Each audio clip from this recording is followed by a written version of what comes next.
Have you ever wondered what makes a person cross that fine line between enduring and reacting?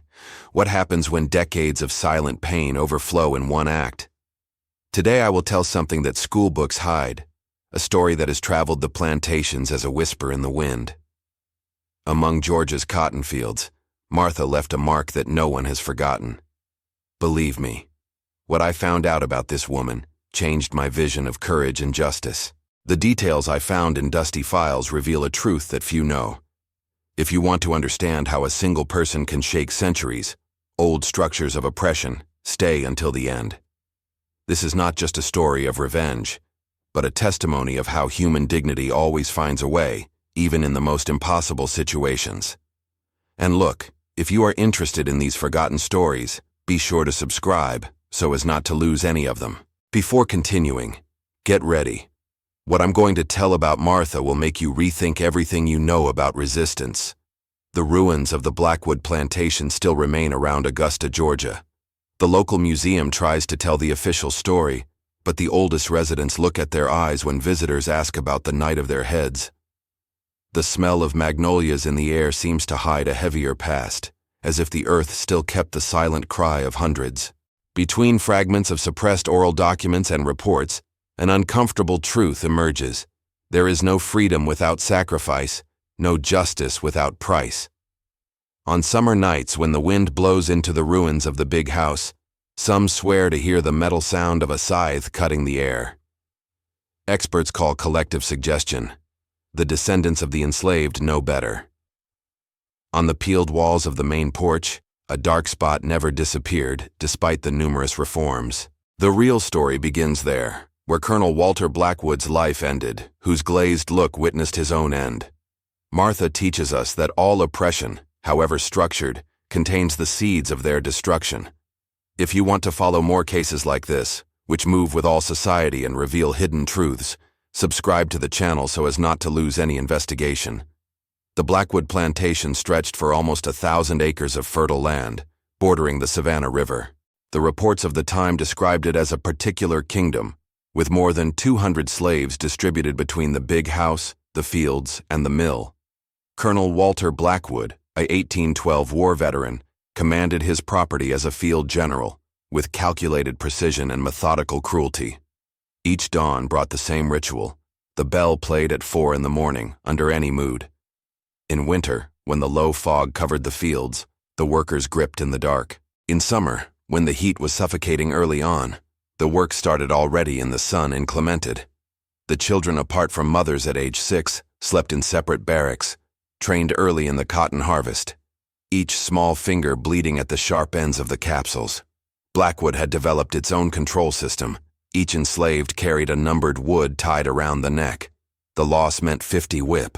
The production below the goal, 25.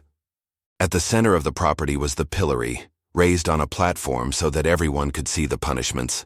The moans echoed through the plantation as a constant reminder.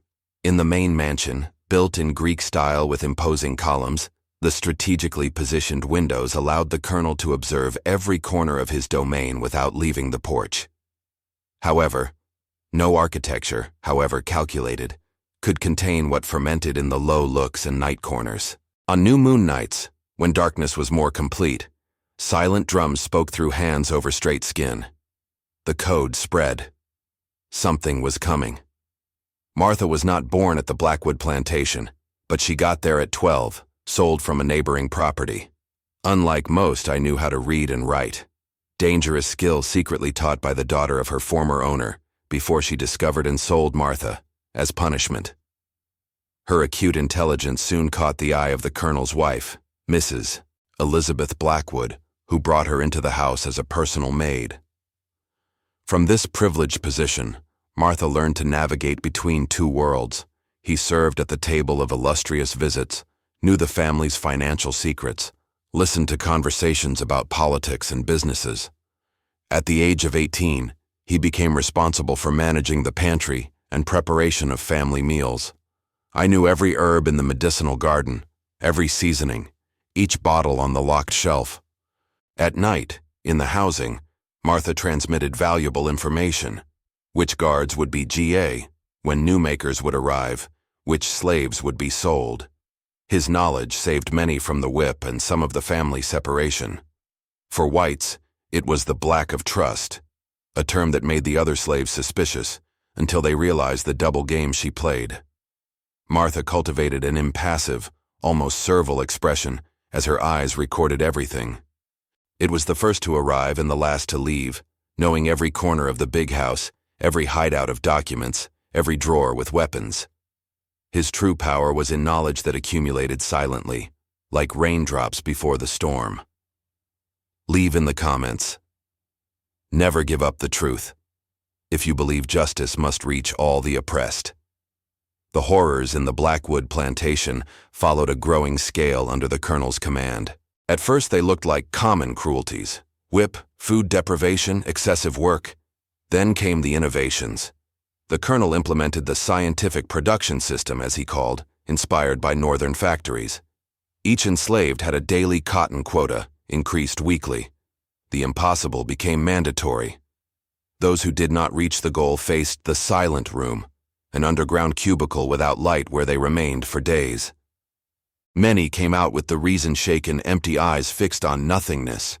Martha watched every new atrocity, her face impassive as her inside boiled. He saw Benjamin, a 40-year-old man, losing his fingers from his right hand for defending his son from a beating. He watched when Sarah, 8 months pregnant, was forced to work under the sun until she passed out and losing her child. He witnessed when Reverend Thomas, a frequent guest of the house, blessed the punishments as necessary for the salvation of pagan souls.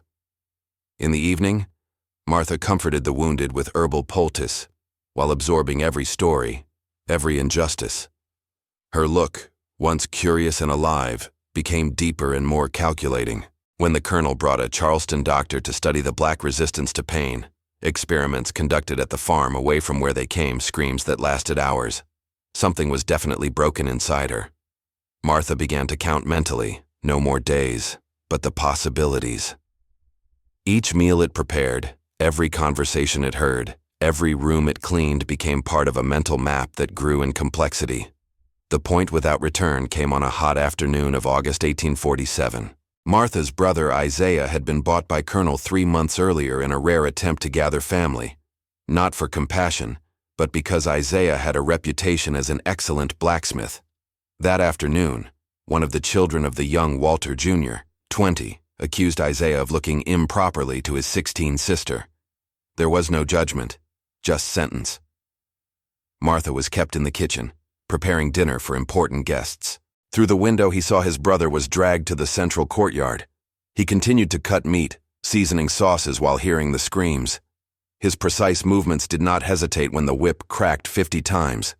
It served the entrance soup when the screams ceased. He introduced the main course when the red hot iron was applied to his brother's back, distributed the dessert, an almond pudding, the colonel's favorite, when Isaiah, semi-conscient, was tied to 2 horses. The last thing Martha saw before removing the empty dishes was the horses departing in opposite directions. That night, as she cleaned the kitchen, Martha washed her hands countless times, but didn't pour a tear. In the following days, he buried his brother's remains in the small slave cemetery without a loud ceremony. He had a small braid with his hair and hid it inside an amulet that began to carry under his clothes. Kneeling over the fresh land, he took a silent oath that sealed the fate of Colonel Blackwood and his family. The power system at the Blackwood plantation worked as a perfect pyramid. At the top, Colonel Walter Blackwood, followed by his 3 children, Walter Jr., and the cruel firstborn he learned to administer with his father, Thomas, the middle law student in Charleston who was returning on vacation, and James, the youngest 17, considered weak for his reluctance to participate in the punishments. Below, the chief foreman, Mr. Harmon, a former military man known for his relentless efficiency and its custom metal tips whip. Complementing the nearby circle, 3 subordinate fans, each responsible for a section of the property, competing with each other by those who extracted the most work. Pastor Thomas of the local Baptist church regularly visited to offer sermons about obedience as a path to salvation. There was also Dr. Reynolds, who treated the enslaved as guinea pigs for their medical theories about racial differences. Mrs. Blackwood, Elizabeth, occupied an ambiguous position, technically subordinate to her husband, but with absolute power over household slaves, exerting her particular cruelty through refined psychological humiliations. The event that catalyzed everything was the announcement of Walter Jr.'s engagement with the daughter of a Virginia senator. A grand celebration would be held on the property, bringing together the Southern elite. Faced with the news, Martha watched the frenzy of preparations, the new uniforms for the servants, the orders for everyone to seem happy and grateful during the party. It was when I learned that it would be designated to personally serve the main table due to its presentable appearance and refined modes, as Mrs. Blackwood said. The night before the event, Martha witnessed something that solidified her resolution. The young groom and her friends, celebrating, with 2 enslaved young people in the barn, one of them just a 13-year-old girl. When Martha tried to intervene, he was beaten by Walter Jr. himself and threatened with sale. As he cleaned his own blood, Martha understood that the moment had arrived. The humiliation came on the morning of the big party. The house was full of preparations and guests coming. Martha had spent the night preparing the special dishes, following French recipes required by Mrs. Blackwood. Her painful body from the beating of the night before did not prevent her from working accurately. When the thinnest silver was removed to be polished, a silver spoon disappeared. Capataz Harmon ordered an immediate search, and the play was found among Martha's belongings. She knew she had been planted there, probably by order of Walter Jr. Basie still resentful of her attempt to interference the night before. The prosecution of theft required exemplary punishment. At noon, with the first guest coming, Martha was dragged to the central courtyard. The colonel, dressed in his formal costume, made a point of personally leading the punishment to demonstrate his absolute control over visitors. 50 whip, told aloud for everyone on the property to hear. The new dress Martha should wear to serve at the table was torn from her body, leaving her half naked under the August sun. Each blow opened their skin as the guests watched from the porch, some look at their eyes, others watching with morbid interest, champagne cups in the hands. Martha didn't shout it. Not once. His eyes, fixed at a distant point, seemed to be elsewhere. The blood dripped down his back, mingling to the earth under his feet. When it all ended, it was dragged back to the kitchen. Clean and go back to work. The guests wait for dinner, Mrs. Blackwood ordered. At that moment, something definitely changed in Martha's gaze. An absolute calm took over his face as his fingers touched the amulet with his brother's hair. The plan he had been elaborating for months crystallized in his mind with perfect clarity. In the 3 days following humiliation, Martha performed each stage of the plan with surgical accuracy. First, he selected his allies with meticulous care. Samuel, the coachman who had access to the stables and knew each escape road. Eliza, personal created by Mrs. Blackwood, who could move around the house without lifting suspicions. Joseph, the old gardener who cultivated the medicinal herbs and knew each poisonous plant in the region. Ruth, the washerwoman who entered and left all the rooms collecting dirty clothes. Each received only fragments of information, never the full plan. Martha mentally mapped every second of the routine of the big house, every habit of the colonel, every blind spot of surveillance. The target would be the final feast of the celebration of the engagement, scheduled for the following Saturday, a symbolic date that coincided with Isaiah's death anniversary. The funds were gradually collected. Martha diverted a small amount of laudanum from the medicine cabinet. Joseph prepared concentrated extracts of plants that caused deep sleep. Samuel got an old broken scythe of the tool, hiding it under loose boards on the kitchen floor. Martha baptized her Night of Truth plan, a reference to Pastor Thomas's sermons about the final judgment. The countdown began methodically. 3 days for the banquet. 3 days for Colonel Blackwood to face his own creation. 3 days for decades of cruelty to be paid in a single night. The eve of execution brought a palpable tension that only those involved in the plan could see. In the big house, preparations for the big final banquet reached their peak. Created ran with flower arrangements, silverware, and crystals. Savannah's hired orchestra was doing her last rehearsals in the hall. Colonel Blackwood in his office, toast in advance with illustrious guests, 1 senator, 2 judges, Tr. These great owners. In the kitchen, Martha prepared the special sauce for the main course, veal fillet with red wine reduction. His hands moved with hypnotic grace while adding the herbs selected by Joseph. In the dress room, Eliza helped Mrs. Blackwood with her Paris-imported silk dress, listening to detailed instructions on how guests should be served. In the stables, Samuel checked the wheels of the carriage, mentally calculating which would be available after midnight. In the accommodation of the enslaved, an unusual silence prevailed.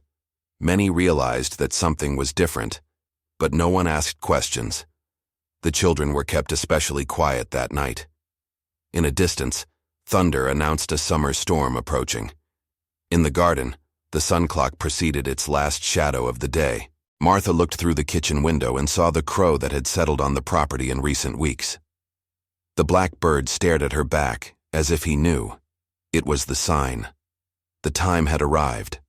Martha touched the amulet with Isaiah's hair and whispered words in the tongue of her ancestors. In the dining room, the bell announced the start of the banquet. The banquet began at 8 o'clock in point, with 43 elite guests occupying the long oak table. Martha supervised the service, moving silently between the kitchen and the dining room. The first part of the plain occurred during the entrance soup, a chicken consumed with herbs. Joseph had added a slight natural sedative that did not change the taste, only induced a sense of relaxation and well-being. The guests praised the food as their senses slowly drugged.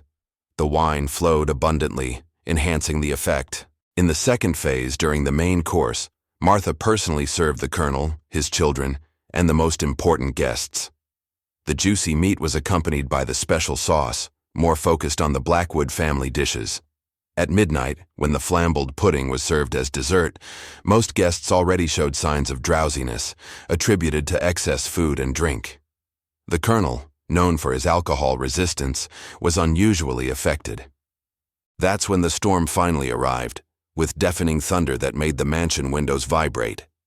The lights hesitated, and for a moment, the dining room plunged into the darkness. When the lamps were rekindled, Martha was no longer in sight. In the third phase, while the guests would retreat to their rooms or their carriages, Martha infiltrated the colonel's office. He was there, alone, trying to organize papers, his committed motor coordination. "You need something else, sir?" Martha asked with the same servile voice always. The colonel barely lifted his eyes. "No, you can withdraw." When he finally noticed the scythe in her hand, it was too late. The movement was unique, precise, like the thousands it had performed in the cotton fields. "This is for Isaiah," were his only words. The colonel's body fell heavily over the desk, while Martha performed the final act with the same methodical accuracy with which she prepared the meals. Later, when Colonel Blackwood's head was carefully placed on the main porch, his still open eyes finally seemed to see the truth that had always refused to see. While the storm reached its apex, chaos was already spreading through the property. Martha moved like a shadow through the mansion corridors. He found Walter Jr. in his room, semi-conscious for the combined effect of drink and sedative. "Remember the barn girl?" he whispered before repeating the same need I had given his father. Thomas, the middle son, didn't even open his eyes. Only the youngest, James, was spared. His reluctance to participate in the cruelties of the family and his most human treatment to the enslaved saved his life, although he never knew it. Martha left a symbol in every room, a black feather on the James pillow, the only survivor. Meanwhile, in the housing of the enslaved, Samuel began the second part of the plan. One by one, the dorms were awakened in absolute silence. Families gathered their few belongings. Children have been carried, still dormant. In the tool deposit, previously unlocked by Joseph, each adult man took an instrument that could serve as a weapon of defense. The women filled bags with pantry foods, accessed by Eliza with the keys of Mrs. Blackwood. In the house of the overseers, isolated from the main mansion, Ruth had completed her task. The doors were locked outside. The meat, silenced guard dogs prepared especially by Martha.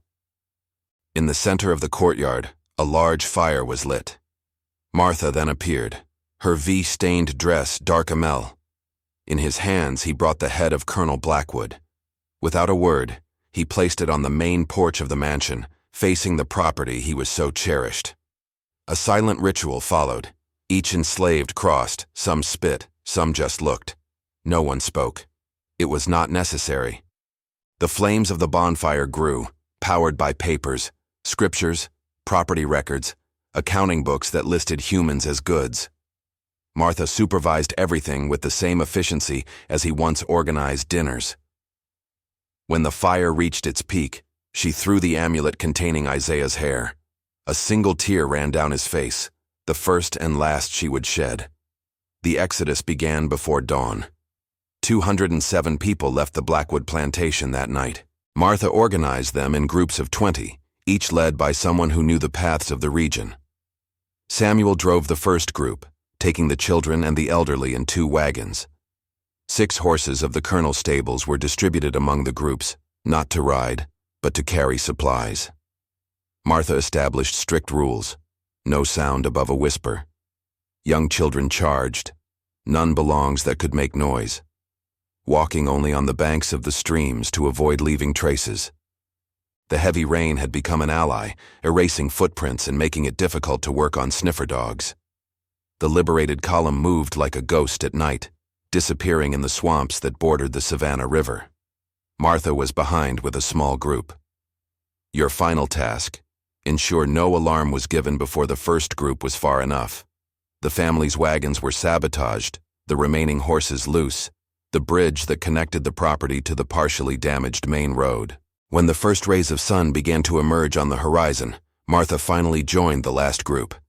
Before leaving, he last stopped before the mansion. Colonel Blackwood's head still took his place on the porch, his glazed eyes reflecting the sunrise. Martha didn't smile, showed no triumph. It just nodded slightly, as if a long, awaited transaction was completed. Then he disappeared in the mist morning, leaving behind only the distant sound of birds starting his morning corner. The news of the massacre at the Blackwood plantation took almost 2 days to reach Augusta. A merchant who came to deliver supplies found the macabre scene and rode frantically to the city. In hours, a militia force was mobilized. The newspaper, Augusta Chronicle, published a special edition with the headline, "Wild Atrocity. Blackwood Family, Brutally Murdered by Rebel Slaves." Alarmed letters began to circulate among the owners of neighboring plantations. "The rebellion spreads as a plague," one of them wrote. "Locate your doors and bend your guard." Panic increased when, a week later, a smaller plantation to 50 miles of distance suffered a similar attack. The owner and 2 female were found beheaded, his heads aligned on the main porch.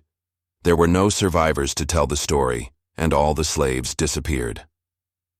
The following month, 3 more cases were recorded in Georgia and South Carolina. In all, the same method: beheading of owners, exposed heads, missing slaves without leaving traces. Authorities have established connections between cases, officially speaking of an organized black conspiracy. The governor declared a state of emergency.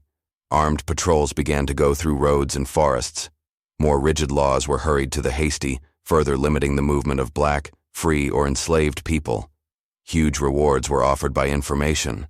Among the enslaved, however, another narrative circulated through codes and secret messages. It was spoken of Martha's justice, a method of liberation that spread like fire in dry straw. For the oppressed, it was not a wave of terror, but a symbol of hope. In the plantations, you noticed a subtle change in the behavior of their enslaved, a new brightness in the eyes, a silent confidence that no whip could erase. The seed planted by Martha grew, invisible in the eyes of oppressors, but powerfully present in enslaved communities. The hunt for Martha and her group has become the largest military operation on Georgian soil since the 1812 war. The governor mobilized the state militia and requested federal troops. 3 cavalry companies, 6 infantry, and dozens of groups of slave hunters swept the swamps, forests, and mountains. Sniffer dogs were brought from 5 different states. Senator Whitmore, father-in-law of the late Walter Jr., used his influence on Washington to ensure unlimited bears to capture wild murderers of his family. The strategy adopted was systematic siege. First, the routes to the north were blocked. Then patrols were established in all crosses of rivers and roads. Finally, search squads penetrated the most remote regions, advancing in line and leaving nothing without examining. The first captured were some of the most vulnerable, elderly and wounded that failed to maintain the rhythm of the escape. Under torture, they revealed fragments of information. The siege was closing. Samuel was the first of the leaders to fall, defending the rear of a group with women and children. Before being shot down, he eliminated 3 soldiers with the shotgun he had taken from the colonel's house. Eliza was captured 2 weeks later, refusing to speak even under the whip. Joseph, the old gardener, managed to guide almost 40 people to the Cherokee border before being betrayed by a reward hunter. Martha remained free for almost 3 months, moving constantly, leaving false traces, confusing the persecutors. His group diminished each week, with some being captured, others being able to reach Free States or Maroons communities in coastal swamps. The final confrontation took place on the banks of the Chattahoochee River, near the border with Alabama. Surrounded by 3 sides with only 6 remaining companions, Martha faced an entire company of soldiers. The battle lasted hours. When the ammunition was over, they fought with knives, makeshift tools in their own hands. In the end, only Martha remained standing, injured but refusing to surrender. Major William Hayes, commander of the operation, later reported that she fought like 10 men until she was finally subdued.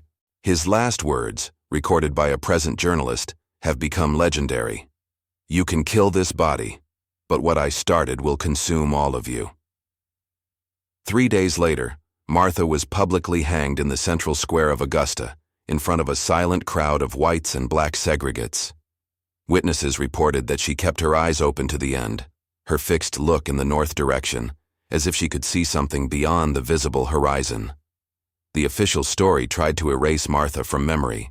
The newspapers of the time described it as a monstrosity, an aberration, that did not represent the docile nature of most black people satisfied with their condition. Historians sponsored by powerful families attributed the massacre to abolitionist external influences or mental illness. Authorities prohibited any mention of their name, with a whip penalty for enslaved and whites. But in black communities, both enslaved and free, Martha transcended history to enter the kingdom of myth. Oral reports preserved by generations describe as their body after hanging, it was not allowed to be properly buried. The authorities ordered that it be thrown into a common, unmarked ditch. 3 days later, when guards went to check, the body was disappeared. Rumors spread. Some said that faithful followers had rescued him at night. Others insisted that Martha had risen, continuing her mission in other plantations. In the following years, mysterious objects began to appear on roads and old trees. Small amulets containing braided black hair, identical to what Martha carried with Isaiah's hair. Coded songs appeared in the fields, apparently innocent to white ears, but carrying messages about the Lady of the Sickle and the one who walks at night. In Augusta, for decades, slave owners reported insomnia on the date of the massacre, while household slaves witnessed their masters compulsively checking the porch on that day. The ruins of the Blackwood plantation became a secret pilgrimage place. Enslaved, they left small offerings, a flower, a tape, a coin, hidden between the fallen stones of the old mansion. After the Civil War and emancipation, newly liberated black communities began to name daughters with the name Martha, an act of resistance now possible without punishment. The academic debates continued by generations. Martha was described variedly as a terrorist, killer, avenger, liberating or symbol of despair. For the people who carried their memory in night whispers, yet it was simply Our Lady of Freedom, the one who dared to transform the tools of oppression into instruments of justice. To this day, in the rural communities of Georgia, there is a tradition of leaving the front door ajar on the first night of the new moon of August, not to fear Martha's visit, but to invite her as a protective against injustices that still persist. Martha's true legacy transcended his immediate action. Among the 207 slaves who fled the Blackwood plantation that fateful night, it is estimated that almost half managed to achieve freedom. Some arrived in Canada through the famous Underground Railroad. Others found a refuge in marins hidden in the coastal swamps of Georgia and Carolina. Some integrated with indigenous tribes that welcomed fugitives. Decades later, during Reconstruction, descendants of these survivors returned as free citizens, some becoming community leaders, educators, and political activists.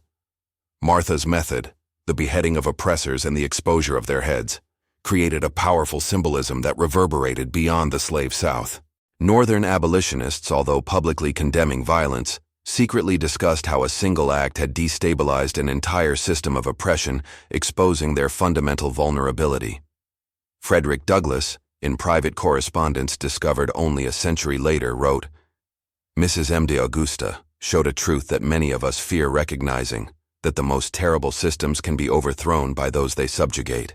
In African American oral literature, Martha won many names: the Liberty Cook, the Lady of the Sickle, the one who didn't cry. Their stories were told in night, adapted and enlarged meetings, mixing with mythical and spiritual elements. In some versions, she could become invisible. In others, he became Crow to spy on his enemies. In the most elaborate, she never really died, but keeps wandering the South, appearing where injustice prevails. During the struggle for civil rights, activists found renewed inspiration in Martha's history. A small female organization in Augusta adopted the black crow symbol on its pamphlets, a subtle reference understood only by the initiates in local history. In 2018, historians and archaeologists finally located the remains of the Blackwood plantation, now covered by vegetation and almost forgotten. Among the discovered artifacts, a small metal amulet containing human hair strokes, possibly the original loaded by Martha, or a replica left by a devotee. The object now resides in the National Museum of African American History and Culture in Washington, with a carefully neutral description. The complete history, considered too inflammatory by some curators, remains mainly in the oral narratives passed through generations. If you watched so far, it is because you care about these stories that marked our country forever. Leave a comment saying, "I watched here," so that I can meet you and know who really cares about the search for historical truth. Like this video if Martha's story touched your heart. Share so that Martha's memory will never be forgotten. When we think of the history of resistance against slavery, names like Nat Turner and Frederick Douglass often dominate narratives. However, in the shadows of official history, there were figures like Martha, whose courage transformed pain into decisive action. Its history challenges us to confront uncomfortable truths about how systems of oppression generate their own seeds of destruction. The Blackwood plantation was just one of thousands of stages where the horror of American slavery manifested daily. Martha's uniqueness lies in his ability to use his privileged position within the big house as a weapon. Knowing intimately the habits, weaknesses, and routines of their oppressors transformed knowledge into power. His revenge was not an impulsive act, but a meticulously planned operation, demonstrating exceptional strategic intelligence. In the decades that followed emancipation, Martha's stories were whispered as inspiration among communities fighting for basic rights. During the Jim Crow law, when lynchings were common, Martha's legacy offered a powerful counterpoint to the victimization narrative. It represented the possibility of resistance even under the more oppressive circumstances. What makes Martha particularly relevant today is how its history challenges simplified narratives about slave resistance. She was neither a passive victim nor a heroine idealized, but a complex woman forged in impossible circumstances that she chose to define the terms of her own liberation. Its story reminds us that freedom is rarely granted, often needs to be taken, sometimes at a terrible cost. Martha's story remains alive not only as a historical account, but as a timeless symbol of human resistance against tyranny in all its forms. She invites us to question, what would we do if we were in your place? What price are we willing to pay for dignity? What stories still remain buried waiting, hoping to be dug and recognized? In the shadow of magnolias, among the fields where cotton no longer grows, Martha's spirit is still walking.